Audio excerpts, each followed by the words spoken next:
Perkenalkan, nama saya Nikita Wijayanti. Saya adalah mahasiswa semester 5 Universitas Terbuka Fakultas Keguruan Ilmu Pendidikan Prodi S1 PGSD, Pokjar, Patimura, Singkawang. Sekian perkenalan singkat dari saya.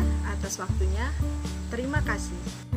Hai, perkenalkan nama saya Gardia Griati. Saya adalah mahasiswa semester 5 Fakultas Keguruan Ilmu Pendidikan Program Studi PGSD, Pokjar, Patimura, Singkawang. Sekian perkenalan dari saya. Terima kasih. Halo, perkenalkan nama saya Destinjak. Saya adalah mahasiswa semester 5 di Universitas Terbuka Fakultas Keguruan Ilmu Pendidikan periode PGSD Pokjar Patimura Singkawang. Demikian perkenalan dari saya. Terima kasih. Halo, perkenalkan nama saya David Wahyu Personandar, mahasiswa Universitas Terbuka semester 5 di Pokjar Patimura Singkawang. Di sini saya dan teman-teman akan menyajikan sebuah video pembelajaran yang membahas tentang teori abiogenesis dan biogenesis. Ya baiklah, yang pertama kita akan membahas tentang teori abiogenesis, yaitu teori yang paling awal berkembang di bumi ini ya mungkin ya. Dan ini teori yang dipelopori oleh Aristoteles selaku filosofis dari Yunani yang sangat terkenal. Dan teori ini berpendapat bahwa makhluk hidup itu timbul begitu saja dari benda yang tak hidup. Ya. Makhluk hidup itu timbul begitu saja dari benda yang tak hidup. Hal ini sesuai dengan pemikiran yang saat itu, di mana belum ditunjang dengan adanya teknologi modern dan cenderung melihat fakta tanpa melalui pembuktian secara ilmiah. Jadi tidak ada pembuktian secara ilmiahnya ya. Dan nenek moyang kita pun sering berpendapat tentang asal-usul hewan atau tumbuhan yang timbul begitu saja dari benda yang tak hidup. Selanjutnya yaitu teori biogenesis. Teori kedua setelah abiogenesis ya. Ini adalah teori dari bantahan-bantahan para ilmuwan saat itu. Nah, sejalan dengan perkembangan ilmu pengetahuan, akhirnya orang berpikir secara lebih ilmiah. Ya. Para ilmuwan tidak percaya begitu saja terhadap teori tanpa pembuktian yang sifatnya ilmiah. Maka itu beberapa ilmuwan berusaha membuktikan kebenaran teori abiogenesis yang sudah sangat lama bertahan. Ada 3 ilmuwan ya yang berusaha membuktikannya, yaitu yang pertama Francesco Redi. Untuk menumbangkan teori abiogenesis, Redi melakukan percobaan secara ilmiah. Dia berhasil membuktikan bahwa makhluk hidup tidak timbul begitu saja dari benda yang tak hidup. Nah, apa yang dilakukannya? Yaitu dia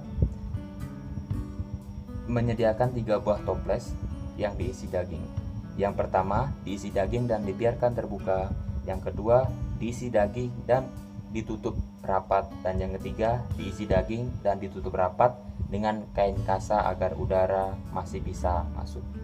Nah, itu percobaan yang dilakukan oleh Francesco Redi. Yang kedua yaitu Lazzaro Spallanzani. Ya, Spallanzani tidak setuju dengan hasil percobaan Needham karena ia mengetahui kelemahan percobaan yang dilakukan Needham tersebut.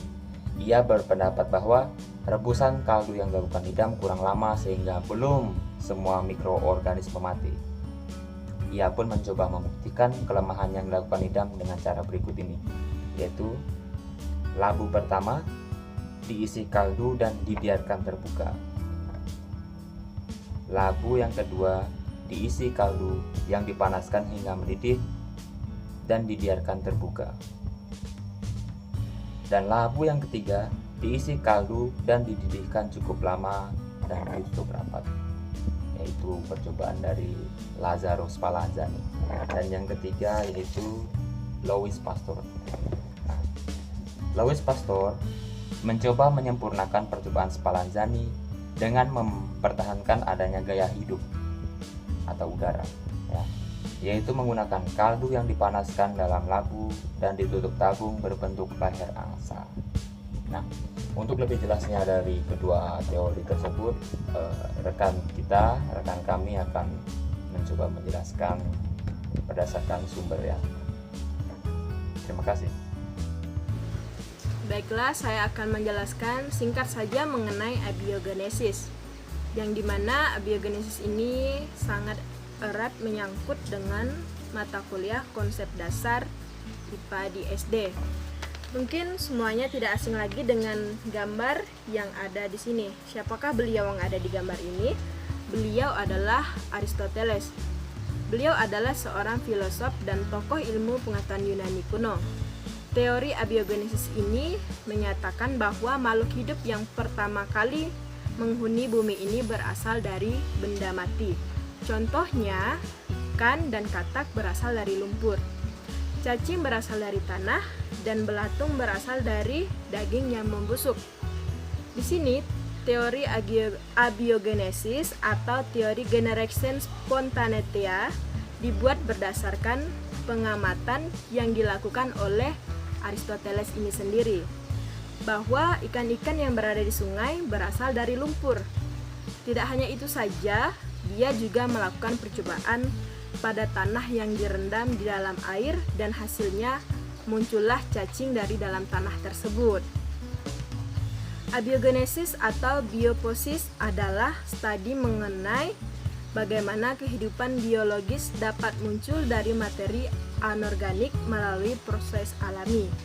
Secara khusus, istilah ini biasanya menuju kepada proses saat kehidupan di bumi muncul. Menurut pengamat paham abiogenesis, makhluk hidup tersebut terjadi begitu saja secara spontan. Itu sebabnya teori abiogenesis ini disebut juga generation spontanea. Nah, itu singkatnya. Nanti akan dijelaskan oleh teman saya atas nama Gartia Julieti. Saya atas nama Nikita Wijayanti mengucapkan banyak terima kasih. Yang bagian kedua yaitu biogenesis.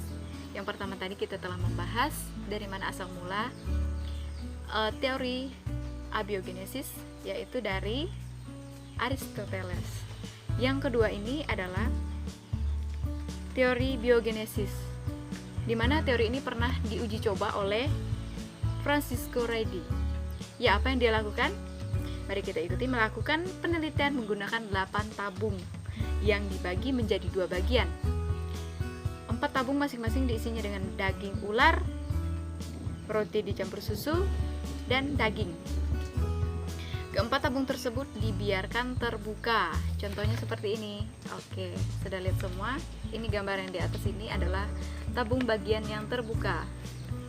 4 tabung yang lain diperlakukan sama, tetapi tertutup. Ya. Contohnya yang di bawah, tabungnya ditutup menggunakan tutupnya itu. Tidak terdapat lava dengan 4 tabung pertama. Tetapi tabung yang tertutup rapat, setelah berhari-hari pada tabung yang terbuka, apa yang terjadi? Mereka terdapat larva yang akan menjadi lalat. Jadi berdasarkan dari hasil penelitian ini, Francisco Redi menyimpulkan bahwa ulat bukan berasal dari daging, tetapi berasal dari telur lalat yang terdapat di dalam daging dan menetas. Menetas terus dia menjadi larva. Oke, dari penelitian ini ditentang oleh penganut teori abiogenesis karena menurutnya pada tabung yang tertutup rapat, udara dan zat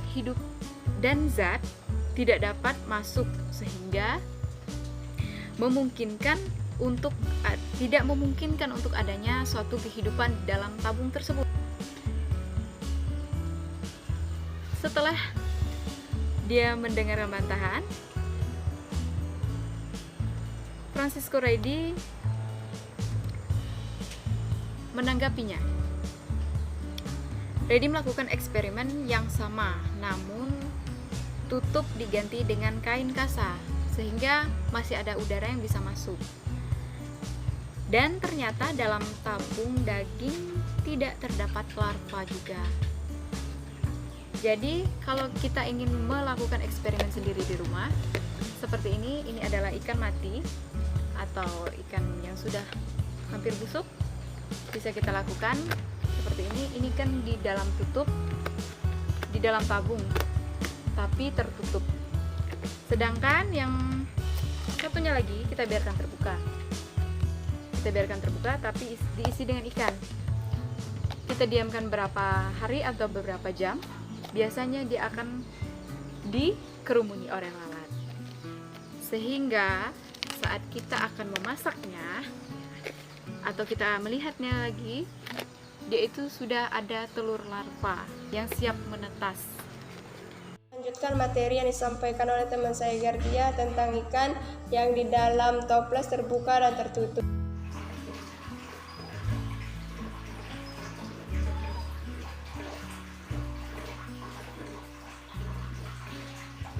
Oke, berdasarkan hasil percobaan akhirnya muncul teori, yaitu teori abiogenesis yang menyatakan bahwa setiap makhluk hidup berasal dari larva.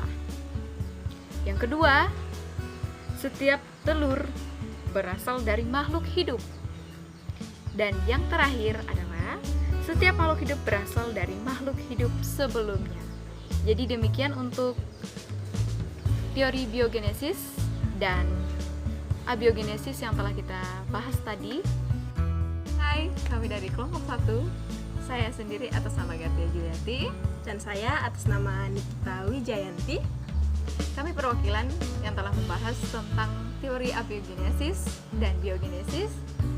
Untuk kita semua tidak asing lagi bahwa abiogenesis dan biogenesis ini adalah materi dari mata kuliah konsep dasar IPA di SD. Bukan jika lagi, karena kami banyak kekurangannya di saat melakukan video, kami mohon maaf. Mohon dimaafkan atas waktu dan kesempatannya. Kami ucapkan banyak terima kasih.